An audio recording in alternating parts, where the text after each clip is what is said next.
Hello, ഇന്നത്തെ കഥയിലേക്ക് എല്ലാവർക്കും സ്വാഗതം. അങ്ങനെ ഗീതുവിന് വേണ്ടിയിട്ട് ഗോവിന്ദിനരികിലേക്ക് ദൂതുവായിട്ട് പോയിട്ടാണുള്ളത് രേഖ. അപ്പോൾ രേഖക്കും പറയാനൊരു വിമിഷ്ടം ഉണ്ടായിരുന്നു. അപ്പം അവസാനം രേഖ ഗോവിന്ദിനോട് പറയാണ്, ഞാനൊരു കഥ പോലെ പറയട്ടെ. കഥയോ? അതെ, പ്രണയകഥ. വ്യത്യസ്ത സാഹചര്യങ്ങളിൽ ജീവിച്ചു വളർന്ന ഒരു യുവതിക്കും യുവാവിനും സാഹചര്യങ്ങളുടെ സമ്മർദ്ദം മൂലം കല്യാണം കഴിക്കേണ്ടി വന്നു. അത് കേട്ടതും ഗോവിന്ദ് തിരിച്ചു ചോദിക്കുന്നുണ്ട്, ഈ പറഞ്ഞ കഥയിലെ നായകൻ ഞാനല്ലേ? അപ്പം രേഖ അതിശയത്തോടു കൂടി ഗോവിന്ദിനെ നോക്കുകയാണ്. അപ്പോൾ ഗീതു മനസ്സിൽ വിചാരിക്കുന്നുണ്ട്, ദൈവമേ, കണ്ണേട്ടന് കാര്യം മനസ്സിലായി തുടങ്ങി.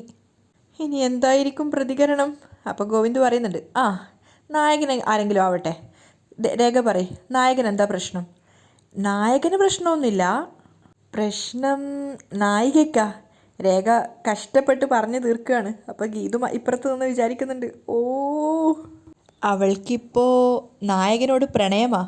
അത് കേട്ടത് ഗോവിന്ദ് നിറഞ്ഞ മുഖത്തോടുകൂടി രേഖയെ നോക്കി നിൽക്കുകയാണ്. അപ്പം ഗീതു വിചാരിക്കുന്നുണ്ട്, ദൈവമേ, ഇപ്പോൾ കണ്ണേട്ടൻ എന്തു പറയും? അത് കേട്ടതും ഗോവിന്ദ് ഒന്നും പറയാതെ തിരിഞ്ഞ് എന്ന് കോഫി കുടിക്കുകയാണ്. അപ്പം രേഖ വീണ്ടും ഗീതുവിനെ നോക്കിക്കൊണ്ട് ചോദിക്കുകയാണ്, ഗോവിന്ദേട്ടാ, എന്താ ഒന്നും പറയാത്തത്?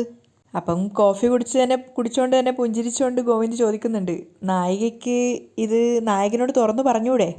അപ്പം പിന്നിൽ നിന്ന് ഗീതു വിചാരിക്കുകയാണ്, എങ്ങനെ പറയും? ലോകത്ത് ആരും എടുക്കാത്ത ഒരു ലോഡ് പ്രതിജ്ഞയല്ലേ എടുത്തു വെച്ചിരിക്കുന്നത്. അങ്ങ് ചോദിക്ക് രേഖച്ചി. അപ്പം രേഖ ചോദിക്കുന്നുണ്ട്, പെൺകുട്ടിയാവുമ്പോൾ അങ്ങനെ മനസ്സ് തുറന്ന് സംസാരിക്കാൻ ഒരു ചമ്മലുണ്ടാവില്ലേ? അപ്പം ഗോവിന്ദ് ചിരിച്ചുകൊണ്ട് ചോദിക്കുന്നുണ്ട്, നായകൻ മനസ്സ് തുറക്കണം എന്നാണോ അവൾ ആഗ്രഹിക്കുന്നത്? അപ്പം രേഖ പറയുന്നുണ്ട്, നാട്ടു നടപ്പ് അങ്ങനെയല്ലേ ഗോവിന്ദേട്ടാ? ഓ അങ്ങനെ. അതിനുശേഷം ചിരിച്ചുകൊണ്ട് പറയാണ്, മനസ്സ് തുറന്ന് സംസാരിക്കാനുള്ള ബ്ലോക്കും ചമ്മലും ഒക്കെ ഞങ്ങൾ പുരുഷന്മാർക്കും ഉണ്ട്. എന്തായാലും നമ്മുടെ കഥാനായിക ധൈര്യമായിട്ടിരുന്നാട്ടെ, നായകൻ മനസ്സ് തുറന്നോളും, ഗോവിന്ദ് പറയാണ്. അത് കേട്ടത് രേഖ പുഞ്ചിരിക്കുന്നുണ്ട്. അപ്പം ഗീതുവിനും എവിടെ നിന്നൊക്കെയോ ഒരു സന്തോഷം വരികയാണ്. പക്ഷെ പെട്ടെന്ന് തന്നെ ചിന്തിക്കുകയാണ്, അയ്യോ, അടുത്ത ടെൻഷൻ തുടങ്ങി. എന്തായിരിക്കും നായകൻ്റെ മനസ്സിലിരിപ്പ്? ആകെ മൊത്തം ടെൻഷൻ ആയിക്കുകയാണ് ഗീതുവിന്. അപ്പം രേഖ പെട്ടെന്ന് ചോദിക്കുന്നുണ്ട്, അതെ ഗോവിന്ദേട്ടാ, നായകൻ പോസിറ്റീവാണോ? അപ്പം ഗോവിന്ദ് രേഖയെ തന്നെ നോക്കി നിൽക്കുകയാണ്. അപ്പം ഗീതു പിന്നീന്ന് വിചാരിക്കുകയാണ്, വാവ്, ഇതാണ് ചോദ്യം. എൻ്റെ രേഖച്ചി, ചേച്ചിക്ക് എൻ്റെ വക ഒരു കുതിരപ്പവൻ. ഗോവിന്ദ് മറുപടി ഒന്നും പറയാതെ താടിയും ചൊറിഞ്ഞ് നിൽക്കുകയാണ്. അപ്പം രേഖ കുറച്ച് ടെൻഷനോട് കൂടി ചോദിക്കുകയാണ്, ഗോവിന്ദേട്ടാ, എന്താ മറുപടി ഒന്നും പറയാത്തത്? നായകൻ പോസിറ്റീവാണോ? അപ്പം ഗീതു ക്യൂരിയോസിറ്റിയോട് കൂടിയാണ് കേട്ട് നിൽക്കുന്നത്, എന്താ റിപ്ലൈ എന്നറിയാൻ വേണ്ടി. അപ്പം ഗോവിന്ദ് പറയുന്നുണ്ട് ചിരിച്ചുകൊണ്ട്, നെഗറ്റീവ് ആവാനുള്ള റീസണൊന്നും ഞാൻ കാണുന്നില്ല, അവളൊരു നല്ല കുട്ടിയല്ലേ. അത് കേട്ടതും ഗീതുവിൻ്റെ മനസ്സിൽ എല്ലാ പൂത്തിരികളും കൂടി ഒരുമിച്ച് പൊട്ടുകയാണ്. അത്രയ്ക്ക് മനസ്സ് നിറഞ്ഞ സന്തോഷത്തിലാണ് ഗീതു ഉള്ളത്. അപ്പം രേഖ ചോദിക്കുന്നുണ്ട്, നായകനും നായികയും ഉടനെ ഒന്നാവോ? ഇന്ന് തന്നെ അവർ ഒന്നിക്കും, ഗോവിന്ദ് തിരിച്ച് മറുപടി പറയാണ്. അതും കൂടി കേട്ട സമയത്ത് ഗീതുവിന് സന്തോഷം അടക്കി വെക്കാൻ പറ്റുന്നില്ല. സ്വയം നിയന്ത്രിക്കാൻ പറ്റാതെ പൊട്ടിച്ചിരിക്കുകയാണ് അവൾ. അതുപോലെ തന്നെ രേഖയ്ക്കും ഭയങ്കര സന്തോഷമാവാണ്. രേഖ തിരിഞ്ഞു നോക്കുമ്പോൾ ഗീതു തുള്ളിച്ചാടുകയാണ്. ഏയ് എന്നൊക്കെ പറഞ്ഞുകൊണ്ട് താഴേക്ക് ഇറങ്ങിപ്പോയപ്പോഴേക്കും ഗോവിന്ദിനോടൊന്നും പറയാതെ രേഖയും പിന്നാലെ തന്നെ ഓടുകയാണ്. ഗോവിന്ദ് തിരിഞ്ഞു നോക്കുന്ന സമയത്ത് രണ്ടുപേരും അവിടുന്ന് പോയിട്ടുണ്ടായിരുന്നു. ഗീതു ആണെങ്കിൽ തുള്ളിച്ചാടിക്കൊണ്ട് നടക്കുകയാണ്. അപ്പം ഗീതുവിൻ്റെ ശബ്ദം കേട്ടിട്ടാണ് രാധിക പുറത്തിറങ്ങി വന്നത്. അപ്പം ഗീതു ഈ ലോകത്തൊന്നല്ല, ഗീതു ഇങ്ങനെ തുള്ളിച്ചാടിക്കൊണ്ടേ നിൽക്കുകയാണ്. അപ്പോൾ രാധിക ഇങ്ങനെ സംശയത്തോടു കൂടി അവളെ തന്നെ നോക്കുകയാണ്. ഇതേപോലെ ചാടിത്തുള്ളി 10 കറക്കം കറങ്ങിയാ ഇവളുടെ ഗർഭത്തിൻ്റെ കാര്യത്തിൽ തീരുമാനമാവും, രാധിക വിചാരിക്കുന്നുണ്ട്. തൊട്ട് പിന്നാലെ തന്നെ രേഖയും വരുന്നുണ്ട്. ഓടിക്കൊണ്ടാണ് രേഖയും വരുന്നത്. അപ്പോൾ രാധിക വിചാരിക്കുകയാണ്, ഇനി ഇവളും പ്രഗ്നൻ്റ് ആണോ? പക്ഷെ രണ്ടുപേരും കൂടെ സന്തോഷത്തോടു കൂടി കെട്ടിപ്പിടിച്ച് തുള്ളിച്ചാടുകയാണ്. അപ്പം രാധികയ്ക്ക് സംശയം, ഇനി ഇവളും പ്രഗ്നൻ്റ് ആണോ? എൻ്റെ 2 ആൺമക്കളും ഉടനെ തന്നെ അച്ഛന്മാരാവാൻ പോവുകയാണോ? ഈശ്വരാ, ഇവനെയൊന്നും വിശ്വസിക്കാൻ കൊള്ളില്ല. ഗീതു ശരിക്കും പറഞ്ഞാൽ അവിടെ രാധിക നിന്നത് പോലും അറിഞ്ഞിട്ടുണ്ടായിരുന്നില്ല. പക്ഷേ രേഖ തിരിഞ്ഞ സമയത്ത് രാധികയെ കണ്ടിട്ടുണ്ടായിരുന്നു. അപ്പോഴേക്കും ഗീതു താഴോട്ടേക്ക് ഓടി ഇറങ്ങുകയാണ്. ഗീതു മെല്ലെ എന്ന് പറഞ്ഞുകൊണ്ട് പിന്നാലെ തന്നെ രേഖയും പോകുന്നുണ്ട്. ഗീതു സ്റ്റെപ്പ് ഇറങ്ങി വരുന്ന കണ്ടപ്പോൾ തന്നെ കാഞ്ചന താഴേന്ന് വിളിച്ചു പറയാണ്, ഗീതു പാപ്പ, മെതുവാ മെതുവാ, ഈ സമയത്ത് ഇന്ത മാതിരി ഓട്ടോ ഓടിയാ എല്ലാം കലങ്കിയിടും, മെതുവാ മെതുവാ എന്നൊക്കെ പറഞ്ഞ് താഴെ എത്തിയപ്പോഴേക്കും ഗീതുവിനെ പിടിക്കാൻ ശ്രമിക്കുന്നുണ്ട്. പക്ഷെ ഗീതു അവരുടെ കൂടെ ഒന്നുകൂടെ ഡാൻസൊക്കെ കളിച്ചിട്ട് പോവുകയാണ്. ഗീതുവിന് പിന്നാലെ തന്നെ രേഖ ഓടി വന്നിട്ടുണ്ടായിരുന്നു. പക്ഷെ രേഖയെ തടഞ്ഞിട്ട് കാഞ്ചന അവിടെ വീണ് മൂക്കിടിക്കുകയാണ്. അപ്പോൾ രേഖ ദേഷ്യത്തോട് ചോദിക്കുന്നുണ്ട്, കാഞ്ചന, നീ എവിടെ നോക്കിയാ നടക്കുന്നേ? വഴി കറക്റ്റ് വഴിതാ, കാഞ്ചന സങ്കടത്തോടെ പറയാണ്. ഈ ശബ്ദം കേട്ടിട്ടാണ് രാധിക മുകളിൽ നിന്ന് താഴേക്ക് നോക്കുന്നത്. അപ്പോൾ രേഖ ചൂടായിട്ട് പറയുന്നുണ്ട്, ഈ ആളുകൾ വഴിയിറങ്ങി വരുമ്പോഴാണോ ഇടയിൽ നിൽക്കുന്നേ? നിനക്ക് അങ്ങോട്ട് മാറി നിന്നാലെന്താ, കാഴ്ച കാണാൻ വന്ന് നിൽക്കുക എന്നും പറഞ്ഞുകൊണ്ട് ദേഷ്യത്തോടെ രേഖ പോവാണ് ഗീതുവിനെ വിളിച്ചുകൊണ്ട്. അപ്പോൾ രേഖ പോയപ്പോൾ കാഞ്ചന സ്വയം പറയാണ്, വീണത് ഞാൻ, ഇടിച്ചത് എൻ മുഖോ, ഒടിഞ്ഞത് എൻ നെഞ്ച്, കടസി പഴിയു എനക്കുതാ കടവുളേ. കാഞ്ചന പോകുമ്പം മേലോട്ടേക്ക് നോക്കിയപ്പോൾ രാധിക അവിടെ നോക്കി നിൽക്കുന്ന കാണുന്നുണ്ട്. അപ്പം കാഞ്ചന ചോദിക്കുകയാണ്, എന്നെ മാമി ഇന്ന വീട്ടിലെ 2 പൊമ്പിളകൾക്കും പൈത്യം പിടിച്ചെടുക്കാ. അപ്പം രാധിക തിരിച്ച് മറുപടി കൊടുക്കുകയാണ്, ബാധ കയറിയതാടി, അതിനെ നമ്മൾ ഒഴിപ്പിക്കും. ഗീതു താഴെ എത്തി ഡാൻസ് ചെയ്ത് തിമിർക്കുകയാണ്. അപ്പോഴേക്കും രേഖ പിന്നാലെ വരുന്നുണ്ട്. രേഖ ചേച്ചി എന്ന് പറഞ്ഞ് രേഖയും കെട്ടിപ്പിടിച്ച് 2 പേരും കൂടെ സന്തോഷത്തിൻ്റെ അർമാദത്തിലാണ്. അപ്പോൾ രേഖ ചോദിക്കുന്നുണ്ട്, ഇപ്പോൾ ഹാപ്പി അല്ലേ? ഡബിൾ ഹാപ്പിയാണ് എൻ്റെ ചക്കരെ എന്നൊക്കെ പറഞ്ഞ് രേഖയെ കെട്ടിപ്പിടിക്കുകയാണ്. ഈ തക്കാളി കവിള് ഞാൻ കടിച്ചു തിന്നട്ടെ, ഗീതു ചോദിക്കുകയാണ്. അപ്പോൾ രേഖ പറയുന്നുണ്ട്, അതിലും നല്ലത് നിൻ്റെ ഈ ആപ്പിൾ കവിള. നീ ആഗ്രഹിച്ച ആ സുന്ദര മുഹൂർത്തം ഏത് നിമിഷം വേണമെങ്കിലും സംഭവിക്കാം. അപ്പം ഗീതു സന്തോഷത്തോടെ പറയുന്നുണ്ട്, മറഞ്ഞു നിന്നാണെങ്കിലും കണ്ണേട്ടൻ്റെ നാവിൽ നിന്ന് ഞാനത് കേട്ടല്ലോ, ഇനി എപ്പോഴാണെങ്കിലും കുഴപ്പമില്ല. അപ്പം രേഖ പറയുന്നുണ്ട്, അത് പറ്റില്ല, ഗോവിന്ദേട്ടൻ്റെ തീരുമാനം എന്താണെങ്കിലും പോസിറ്റീവാണെന്ന് പറഞ്ഞു കഴിഞ്ഞു, ഇനി എന്തിനാ താമസിപ്പിക്കുന്നത്? നിറയെ കായ്ക്കുന്ന ഒരു മാവ് അയ്യപ്പേട്ടൻ കൊണ്ടുവന്ന് നിർത്തിയിരിക്കുക. നീയും ഗോവിന്ദേട്ടനും സംസാരിച്ചൊരു ധാരണയിലെത്തിയ ഈ സീസണിൽ തന്നെ നമുക്ക് ആ മാങ്ങ തിന്നാം. അപ്പം ഗീതു ഇങ്ങനെ തുള്ളിച്ചാടിയിട്ട് ഗീതു പറയുന്നുണ്ട്, നീ എന്നെ ഊക്കുകയാണോടി രേഖേച്ചി? ഗോവിന്ദേട്ടൻ പച്ചക്കൊടി കാണിച്ചതോടെ പെണ്ണിന് മാന്തലും പിച്ചലൊക്കെ തുടങ്ങിയിട്ടുണ്ട്. ഈ മൂഡിൽ നീ ഇവിടെ നിന്നാൽ ശരിയാവില്ല. വേഗം ഗോവിന്ദേട്ടൻ്റെ അരികിലേക്ക് ചെല്ലേ എന്ന് പറഞ്ഞ് ഗീതുവിനെ പിടിച്ച് തള്ളുകയാണ്. എടി ഗീതു, ഇനി നീ മാറി നിന്നാലേ നിനക്ക് താല്പര്യമില്ലാന്ന് ഗോവിന്ദേട്ടൻ വിചാരിച്ചാലോ? പോയി ഗോവിന്ദേട്ടൻ്റെ അരികിൽ ചുറ്റിപ്പറ്റി നിൽക്ക്. അപ്പം ഗീതു ചിരിച്ചുകൊണ്ട് പറയാണ്, ഞാനിനി കുറച്ച് ജാട ഇടുന്നതാണ് നല്ലത്. ജാട കാണിച്ച് 2 കൂടെ പിരിയരുത്. രേഖ ദേഷ്യത്തോടെ പറയാണ്, ഞാൻ എത്ര കഷ്ടപ്പെട്ട ഗോവിന്ദേട്ടൻ്റെ അടുത്ത് ഈ വിഷയം അവതരിപ്പിച്ച് ഫയൽ പാസ്സാക്കിയത്. അതിൻ്റെ കമ്മീഷൻ ഞാനങ്ങ് തരില്ലേ രേഖച്ചി? ഗീതു കൊഞ്ചാണ്. ഒവ്. അപ്പം ഗീതു ചോദിക്കുന്നുണ്ട്, കണ്ണേട്ടൻ്റെ മനസ്സറിഞ്ഞ സ്ഥിതിക്ക് അങ്ങോട്ട് കയറി ചെന്നാൽ എൻ്റെ വില പോവില്ലേ? അങ്ങനെ വില പോവാനേ നീ അങ്ങേരുടെ കാമുകിയല്ല, നിങ്ങളുടേത് മരം ചുറ്റി പ്രേമവുമല്ല, നീ അയാളുടെ ഭാര്യയാടി തത്തേ. ആ ബലത്തിലാണല്ലോ ഞാനിവിടെ നിൽക്കുന്നേ. എന്നാലും എന്നെപ്പോലെ സൽസ്വഭാവിയും നിഷ്കളങ്കയും സർവോപരി സുന്ദരിയുമായ എൻ്റെ ഒറ്റ എന്ന് പറയുമ്പോഴേക്കും രേഖ ഇടയിൽ കയറുകയാണ്. എന്താ ഒന്നുകൂടെ പറഞ്ഞേ? നിന്റെ ഈ ഒറ്റ തെറ്റിദ്ധാരണ മാറ്റിയ ഗീതു ബാക്കിയൊക്കെ ഓക്കെ ആവും, കേട്ടല്ലോ? അതെന്താ, ഞാൻ സുന്ദരിയല്ലേ? ഗീതു സംശയത്തോടെ ചോദിക്കുകയാണ്. അഡ്ജസ്റ്റ് ചെയ്യാം, പക്ഷേ ഗീതു ഗോവിന്ദേട്ടനുമായിട്ട് തട്ടി നോക്കുമ്പോൾ അത്ര പോരാ. അപ്പം ഗീതു പറയുന്നുണ്ട്, ഇതസൂയ, നീ സുന്ദരി ആടി തത്തമ്മ ചുണ്ടി എന്ന് പറഞ്ഞുകൊണ്ട് രേഖ ഗീതുവിനെ പിച്ചാണ്. സമ്മതിച്ചല്ലോ? അപ്പോൾ അങ്ങനെയുള്ള ചെറുപ്പക്കാരിയായ എന്നെപ്പോലൊരു പെൺകുട്ടിയെ കിട്ടാൻ കുറച്ച് ബുദ്ധിമുട്ടുന്നുണ്ടെന്ന് എൻ്റെ കെട്ടിയോന് തോന്നണ്ടേ? അപ്പം രേഖ ചോദിക്കുന്നുണ്ട്, കാര്യം നടക്കുമെന്ന് ഉറപ്പായപ്പോൾ അഹങ്കാരം വർക്കൗട്ടായല്ലേ? കാത്തെൻ്റെ കൈ കിട്ടിയിട്ട് അത് ഞാൻ കളയും എൻ്റെ പുന്നാര രേഖച്ചി.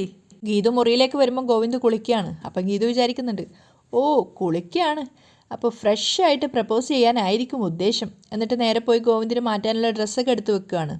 എന്നിട്ട് ബാത്റൂമിന് പുറത്ത് നിന്ന് വിളിച്ചു പറയുന്നുണ്ട്, മാറി ധരിക്കാനുള്ള ഡ്രസ്സ് ഇവിടെ വെച്ചിട്ടുണ്ട് കേട്ടോ. പക്ഷേ ഗോവിന്ദ് അതിന് റിപ്ലൈ ഒന്നും കൊടുക്കുന്നില്ല. പിന്നെ ഗീതു നേരെ പോയി ബെഡിലിരിക്കുകയാണ്. അവൾക്ക് ഇങ്ങനെ സന്തോഷം കൊണ്ട് നമുക്ക് പറഞ്ഞറിയിക്കാൻ പറ്റാത്തൊരു എക്സൈറ്റ്മെൻറ്റ് ഫീലാണ് ഉള്ളത്. മനസ്സേ ഒന്നടങ്ങ്, മുഖത്തിത്തിരി ഗൗരവം വേണം, ജാട. ഗീതു സ്വയം നിയന്ത്രിക്കാൻ വേണ്ടി ശ്രമിക്കുകയാണ്. ഗോവിന്ദ് ബാത്റൂമിൽ നിന്ന് പുറത്തിറങ്ങി വന്നപ്പോൾ തന്നെ ഗീതുവിനെ മുറിയിൽ കാണുന്നുണ്ട്. ഗീതു ഓപ്പോസിറ്റ് തിരിഞ്ഞിരിക്കുകയാണ്. പക്ഷേ ഗോവിന്ദ് നേരെ വന്ന് വീണ്ടും ഡ്രോയർ തുറന്നിട്ട് അതിനകത്ത് വേറൊരു ഷർട്ടൊക്കെ എടുത്തിട്ട് ഇടുകയാണ്. അപ്പോൾ ഗീതുവിനെ നോക്കിക്കൊണ്ടാണ് ചെയ്യുന്നത്. പക്ഷെ പ്രത്യേകിച്ച് ഭാവമാറ്റമൊന്നുമില്ല മുഖത്ത്. അപ്പോൾ ഗീതു വിചാരിക്കുന്നുണ്ട്, ഇപ്പം എന്നെ നോക്കി നെർവസ് ആയിട്ട് നിൽക്കുമായിരിക്കും. ആ പറഞ്ഞത് ഞാൻ മനസ്സിൽ കാണുന്നുണ്ട്, ഗീതു സ്വയം ചിന്തിക്കുകയാണ്. അപ്പോൾ ഗോവിന്ദ് അവളെ തന്നെ നോക്കിക്കൊണ്ടാണ് ഓരോന്ന് ചെയ്യുന്നത്. പിന്നെ ഗോവിന്ദ് നേരെ മിററിന് മുന്നിൽ പോയി മുടി ജീവുകയാണ്. അപ്പോഴും ഗീതുവിനെ തന്നെയാണ് നോക്കിക്കൊണ്ട് നിൽക്കുന്നത്. അപ്പം ഗീതു വിചാരിക്കുന്നുണ്ട്, ഇപ്പം എൻ്റെ മുന്നിൽ വന്ന് മനസ്സ് തുറക്കും. അപ്പം ഗോവിന്ദ് മുടി ജീവിയതിന് ശേഷം സ്വയം ഒന്ന് പ്രാർത്ഥിച്ചൊന്ന് കോൺഫിഡൻസ് ആവുകയാണ്. എല്ലാം ഒന്ന് നേരെ നടക്കണേ എൻ്റെ ദൈവമേ. എന്താ ഇങ്ങോട്ട് വരാത്തേ? ചമ്മൽ കൂടിയോ? ഇനി ഇങ്ങനെ ഇരിക്കാൻ വയ്യ. ഗീതു ആകെ ഒരു ടെൻഷൻ ആവുകയാണ്. ഗീതു തിരിഞ്ഞു നോക്കുന്ന സമയത്ത് സ്വന്തം നെഞ്ചിൽ കൈവച്ചിട്ട് ഗോവിന്ദ് ഇങ്ങനെ കണ്ണടച്ച് നിൽക്കുകയാണ്. അപ്പോൾ ഗീതു വിചാരിക്കുന്നുണ്ട്, കണ്ണേട്ടൻ ധൈര്യം സംഭരിക്കുകയാണെന്ന് തോന്നുന്നു. അപ്പോൾ ഗീതു പ്രതീക്ഷിച്ച പോലെ തന്നെ ഗോവിന്ദ് വിളിക്കുകയാണ്, ഗീതു. അത് കേട്ടപ്പോഴേക്കും ഗീതുവിൻ്റെ ഉള്ളിൽ നിന്ന് 1000 പടക്കം ഒന്നിച്ച് പൊട്ടുന്നുണ്ട്. ഗീതു ഒന്നും അറിയാത്ത പോലെ തിരിഞ്ഞു ചോദിക്കുകയാണ്, എന്താ കണ്ണേട്ടാ?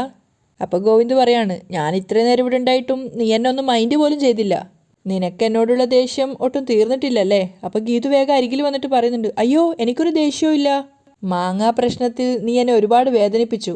നിനക്കറിയാമോയെന്ന് എനിക്കറിയില്ല. ഇന്നലെ രാത്രി ഞാൻ ഒരുപോലെ കണ്ണടച്ചിട്ടില്ല. അപ്പോൾ ഗീതു തിരിച്ചു പറയുന്നുണ്ട്, കൂർക്കം വലി കേട്ടപ്പോൾ കണ്ണേട്ടൻ ഉറങ്ങിയെന്നാണ് ഞാൻ കരുതിയേ. അപ്പോഴേക്കും ഗോവിന്ദ് ചമ്മാണ്, ഇത് വെറും ആരോപണം മാത്രമാണിത്. ഞാൻ എൻ്റെ ജീവിതത്തിൽ ഇതേവരെ കൂർക്കം വലിച്ചിട്ടേ ഇല്ല. എന്തിനാ ഗീതു വീണ്ടും വീണ്ടും എന്നെ വേദനിപ്പിക്കുന്നത്? അപ്പോൾ ഗീതു വേഗം കോംപ്രമൈസ് എന്നുള്ള രീതിയിൽ, ഞാൻ വഴക്കിനില്ല. രാവിലെ നീ ചായ കൊണ്ടുവരുമെന്ന് കരുതി ഞാൻ കാത്തിരുന്നു കോംപ്രമൈസ് ചെയ്യാൻ.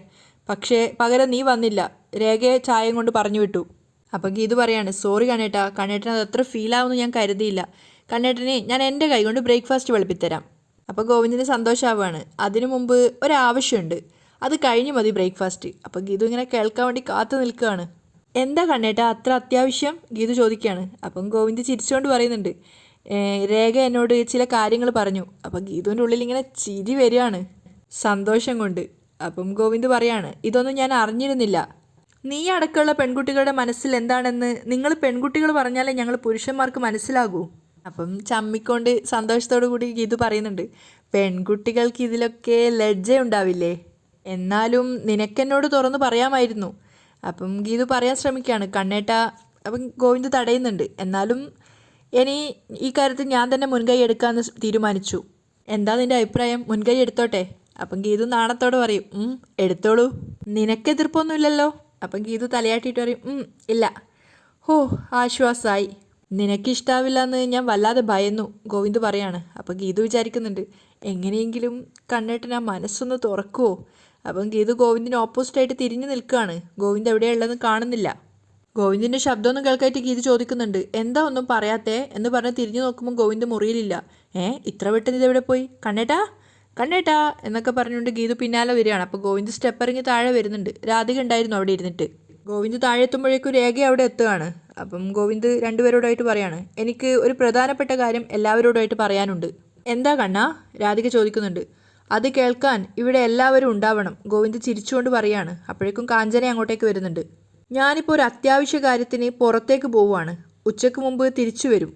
അപ്പോഴേക്കും ഗീതുവും പുഞ്ചിരിച്ചുകൊണ്ട് താഴേക്ക് ഇറങ്ങി വരികയാണ്. പക്ഷേ ഇവരുടെ ഒരു സംസാര രീതി കണ്ടപ്പോൾ ഗീതുവിനൊരു സംശയം വരികയാണ്, എന്താണ് സംസാരിക്കാൻ പോകുന്നതെന്ന് വിചാരിച്ചിട്ട്.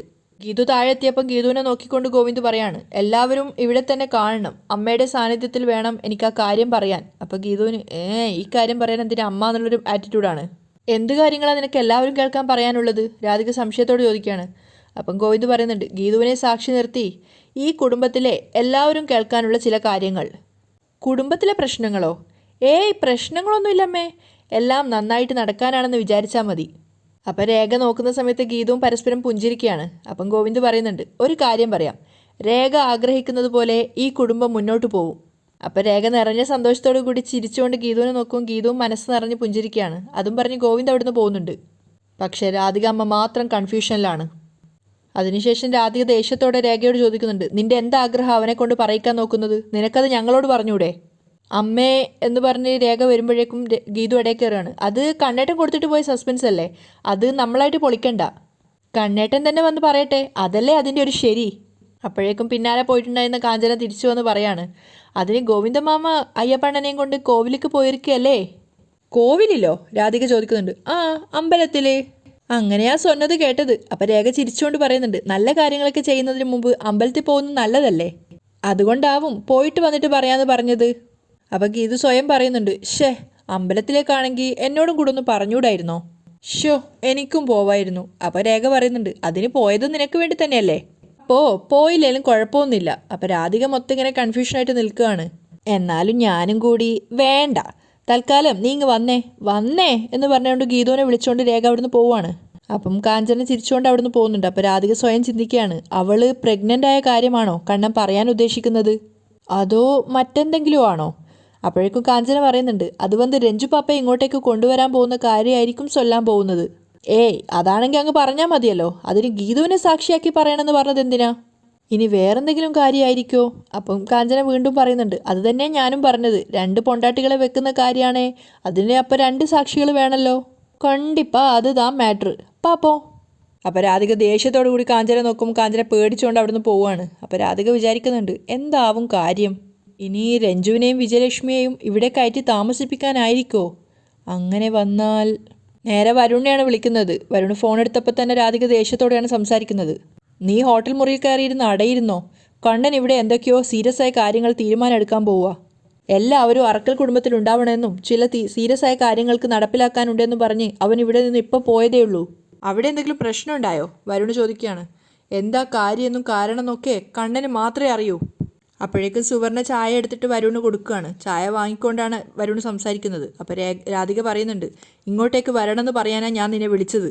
അപ്പോൾ വരുൺ പറയുന്നുണ്ട്, എന്നെ അങ്ങോട്ട് വിളിച്ചു വരുത്തി അവിടെ എന്തെങ്കിലും പ്രശ്നമുണ്ടായാൽ അതെല്ലാം കൂടെ എൻ്റെ തലയിൽ കെട്ടിവെച്ച് ബാക്കിയുള്ളവർക്ക് തലയൂരാനല്ലേ? അപ്പോൾ രാധിക ഇങ്ങനെ ദേഷ്യത്തോടെ നിൽക്കുകയാണ്. അപ്പം വരുൺ പറയുന്നുണ്ട്, അമ്മ ഫ്രണ്ടിൽ നിൽക്കും, അതാണല്ലോ പതിവ്, ഞാൻ ഏതായാലും വരാൻ ഉദ്ദേശിക്കുന്നില്ല. അപ്പോൾ രാധിക ദേഷ്യത്തോടെ പറയാണ്, നീ വന്നേ പറ്റൂ. കണ്ണനിപ്പോൾ വീണ്ടും ഇവിടുന്ന് പുറത്തേക്ക് പോയത് രഞ്ജുവിനെ ഇങ്ങോട്ടേക്ക് കൊണ്ടുവരാനാണോ എന്ന് എനിക്ക് സംശയമുണ്ട്.